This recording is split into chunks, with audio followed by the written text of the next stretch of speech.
Na-reject ka na ba ng maraming beses? Huwag kang mag-alala kasi hindi ka nag-iisa. Hello guys! Welcome to Happy Tummy Vlog! Meron na naman tayong pag-uusapan. Medyo na-busy lang ako sa work and life lately kaya di ako nakapag-upload ng mahabang vlog. Gusto mo yun, di ba? Heto na nga. Kung nasaan ka man ngayon, I'm sure it wasn't easy. Lalo na sa mga tulad nating hindi naman galing sa mayamang pamilya. Naalala ko nung high school ako, pinag-exam kami sa klase. Tapos apat lang kaming pinili. Ayun pala, magtuturo kami sa mga anak ng mayayaman. Doon sa isang daycare center sa Ortigas. Mga edad 3 to 5 years old. Ang gaganda ng mga educational toys. Kaso may mga batang nananakit. Lalo na pag mali yung sagot nila sa exercises. Tapos parang hinampas lang ako ng katotohanan na mahirap lang ako kasi hindi ka pwedeng magreklamo. Nung same high school, inalok kami ng teacher namin mag part-time job sa isang paggawa ng Christmas toys at Christmas decorations. Ang trabaho lang namin yun, yung tahiin yung garter ng eroplano sa loob para umikot yung hélice pag pinapaandar yung eroplano. Ilang araw lang kami doon kasi puro reject yung mga gawa namin. After high school, may mga classmates na ako nag-part-time job sa iba't ibang fast food. Noon kasi tumatanggap na ang mga fast food ng mga 17 years old. Yung iba kong classmates rider na sa Jollibee, iba naman service crew. Pero nung 17 na ako, nag-apply na ako sa McDo, sa CCP. Tanda ko nga nung tumawag yung McDo noon sa kapitbahay namin kasi wala pa kaming landline noon eh. Si Papa ang nakausap ng HR.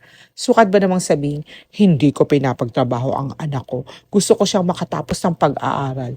Boosh! By McDo. Dun yung sa CCP yung branch na yun. Pero ngayon wala na siya. Kaya naman, sa college namin sa IT, naging student assistant ako ng dean. Pero nung tumagal na, parang gusto ko na ng more. Naks more talaga. So ginawa ko, nag-apply ako ng Dunkin' Donut. Kasi yung isa kong best friend, nag-work na noon sa Dunkin' Donut. Tapos yung training, kailangan mong matutunan yung tamang pagbati sa customer. Kailangan may intonation. Hindi pwedeng good morning, ma'am, sir. Welcome to Dunkin' Donuts. Kailangan good afternoon, ma'am. Welcome to Dunkin' Donuts. Parang ganon. Pero hindi ako natuloy dito kasi sumama ako dun sa classmate ko na mag-apply sa Greenwich. First day ko, late ako ng 10 minutes kasi wala akong ID papasok ng SM. Kailangan pala ng worker's pass. Nakapasok ako saktong mall hours na. Lately nalaman ko lang 'no, sa isang tiyahing ko na dinadala niya pala yung buong pamilya niya sa Greenwich noon, isang Sunday, para dun kumain kasi dun daw ako nagwo-work. Parang hinaplos naman yung puso ko sa gano'n. Siguro napa-proud siya sa'kin na meron siyang pamangkin na nagwo-work sa Greenwich. Pagkatapos ng Greenwich, pumasok na ako sa McDonald's, sa Green Hills. Dito matagal ako, 2.5 years.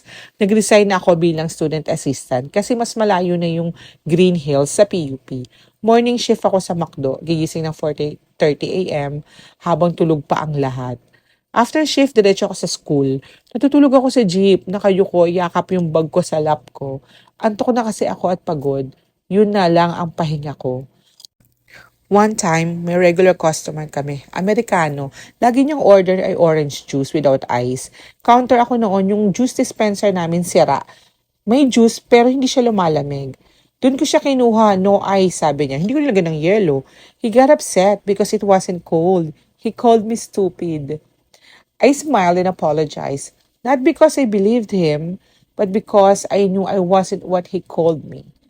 May crewmate ako, binato ng senior customer dahil nag-comment siya ng, bakit pa ipapadiscount ng Sunday cone? Mura lang yun. Parang 5 pesos lang. Promo yun eh.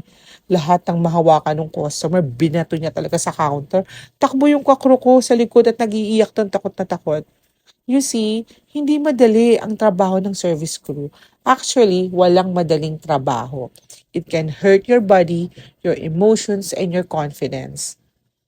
After I graduated from college, hindi agad ako naghanap ng trabaho. Kasi nga, I was hoping I will get promoted in McDo. I waited for a few months, but I felt it wasn't for me. Kaya nung nagyaya yung classmate ko na mag-apply, sumama na ako. Nag-leave ako ng 1 month sa McDo. Marami rin akong in-applyan sa trabaho.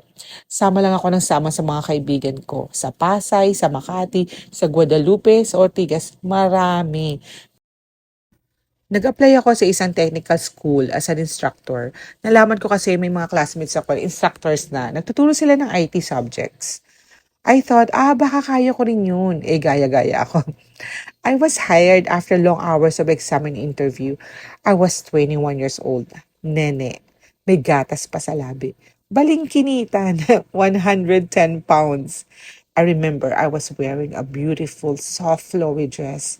Magandang maganda ako sa itim na itim kong tuwid na buhok na may bangs na tulad ng kay Jolina Magdangal. I had to teach multimedia subject to college students. Most of them were about the same age as mine. First day, walang introduction sa responsibilities ko. Wala namang binigay na malinaw na plano. Ano ba kasing alam ko sa pagtuturo? Bakit ko ba kasi pinasok yon? Nagtatanong ako kung pwedeng sa programming subjects ako or math ilagay kasi doon nga ako magaling. Kaso, multimedia daw ang ituro ko. Okay, sige, fine. Maayos ang naging mga unang klase ko. Nagsulat pa ako sa blackboard. Nagpakitang gilas pa ako sa pagtuturo ng algorithm. Everything was going well until the faculty called on me. May student daw na nag-complain na bakit batang teacher ang binigay sa kanila. I guess mas matanda siya sa akin yung nag-complain. May ganun talaga, no? Some people will put you down because you are young. He was right. I was definitely young. Walang expertise, walang experience sa pagtuturo. Ang puhunan lang ay academics at lakas ng loob. At wala pa ako ng lakas ng loob na lumaban sa ganong hamon. I had a worse feeling din. Anong gagawin ko? Paano ko to lulusutan? Anong next move ko? Paano ko ibabalita yung sa pamilya ko? Natuwang-tuwa na may work na rin ako sa wakas gamit yung pinag-aralan ko. Alam niyo kung anong ginawa ko? Tumawag ako sa landline namin at kinausap ko si Papa. Wala pang cellphone noon eh. May landline na rin kami sa wakas. Umiiyak ako. Sabi ko, Papa, ayoko na dito. Ayoko na magturo. Anong sabi ni Papa? Susundin na kita dyan ngayon. Walang sumbatang nangyari. Walang kahit na ano. Gusto lang niya akong iligtas sa ganong moment ng buhay ko na para akong inapi ng buong mundo. Nung sinundo niya ako gamit ang kanyang Tamaro FX, walang tanong-tanong. Di niya ako inusisa anong nangyari. Basta ang mahalaga, iuuwi na niya yung anak niyang umiiyak kanina sa telepono. Kinabukasan, hindi na ako bumalik dun sa school. And I am thankful it happened dahil dumating sa akin yung trabahong nararapat para sa akin. Sa tulong ni Papa, inalis niya ako sa mapanakit na mundo na yun at dinala sa payapa. Dinadala talaga tayo ni Lord sa landas na deserve natin. Kung ano man ang meron tayo ngayon, ang nasa likod niyan ay hindi lang sikap at tiyaga. Maraming rejections at maraming mga disappointments na kasama. Kaya kung anong estado mo ngayon, be proud of yourself. Kasi nalampasan mo na yung yugto ng buhay mo, nakala mo noon pinakamahirap na. Dahil yung mga struggles mo at pain, sila yung nagpapatibay sa'yo eh. Nagiging mas matalino ka. Nagiging mas matapang ka na sa susunod pang hamon. Kasi ang challenge ng buhay, mas may hihirap pa pala. Heto na lang muna ang kwento natin. Please subscribe to my YouTube channel. Follow my Facebook page, TikTok, and Instagram for more videos like this. Thank you guys for watching. Saka na ulit tayo magkwentuhan. Bye!